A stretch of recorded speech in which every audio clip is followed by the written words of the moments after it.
Good evening বন্ধুরা, কেমন আছো তোমরা সবাই? আশা করছি অনেক ভালো আছো, সুস্থ আছো, খুশি খুশি আছো। আমরা অনেক ভালো আছি, সুস্থ আছি এবং আজকে তো আরও বেশি খুশি আছি, কারণ এখন পুরো একদম গোধূলিবেলা। এখন যাচ্ছি বাবার আলায়। বাবার বাড়ি যেতে কার না ভালো লাগে বলো? সবারই ভালো লাগে। আর বাচ্চাদের মামার বাড়ি যেতে। তো এখানে হচ্ছে কি, দেখো, আমার ছেলেকে যেটা বলা হয় ও সেটা করে না, সব সময় উল্টোটা করে। তো ওকে বলা হয়েছে অন্য একটা জুতো পরতেও, সেটা পরবে না। এইটার বেল্ট ছিঁড়ে গেছে, আর একটা বেল্ট ছিঁড়ে সেটা নিজে মুছে মাতব্বারি করে আর কি পরবে। তার জন্য বড় ছেলে আর আমি ওকে ভয় দেখাচ্ছি যে তুমি থাকো, আমরা চললাম। বড় ছেলে বলছে টাটা, বাই বাই, চলে গেলাম। ও কিন্তু মুছে কমপ্লিট করে, দেখো, ঝাড়ছে, তারপরে পরে তারপরে আসবে। ও কিন্তু কারো কথা শুনবে না।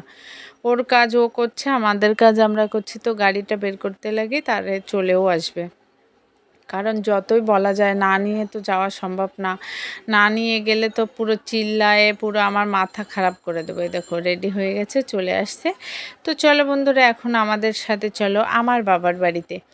আজকে অনেক দিন ধরে গিয়ে একদিন থাকবো সেটা তো হলো না। আগের দিন অক্ষয় তৃতীয়াতে গেলাম, সেদিন তো বাবা মার সঙ্গে ঠিকঠাক সাক্ষাৎও হলো না।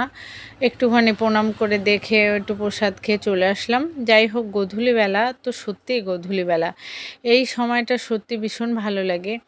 এত সুন্দর একটা ওয়েদার, আমি বলে ভাষায় বোঝাতে পারবো না। এত সুন্দর, উপভোগ করতে হবে। এই গাছপালা, এই যে হালকা রোদ্দুর, হালকা ছায়া, আকাশের যে সিনারিটা, এটা সম্পূর্ণ নিজে উপভোগ করা ছাড়া এটা বলে বোঝানো সম্ভব নয়। এত ভালো লাগে এই ওয়েদারটা, একদম নর্মাল। রৌদ্রের তাপটা উগ্র নেই।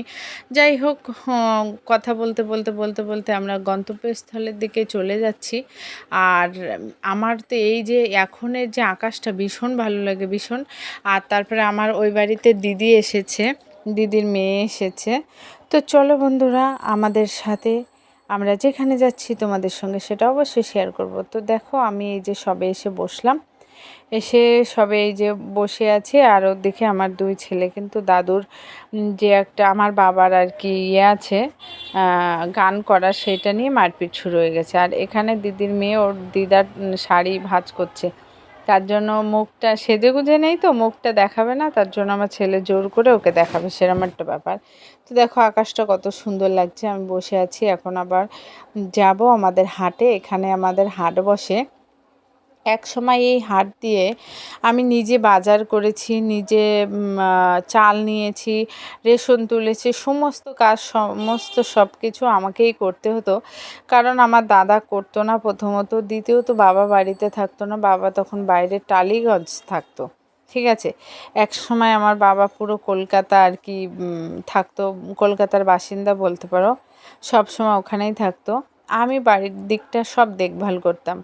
সেই হাটে বাজারে কিন্তু আসাই হয় না, বলে না, নিজের জায়গা ভুলে অন্য জায়গা আপন করে নিতে হয়। এটাই বুঝি মেয়েদের জীবন। তো আজকে আমার দিদি, আমি, আমার ছোট ছেলে চলে আসলাম আমাদের এই হাটে। 15 বছর পরে আজকে এতক্ষণ হাটে ঘুরেছি, প্রচুর জায়গা, সব জায়গায় ঘুরেছি। হ্যাঁ, ঘুরে ঠুরে খাবার টাবার খেয়ে কিনে টিনে বাড়ি নিয়ে চলে এসেছি। এখানে হচ্ছে সেলফি তোলা।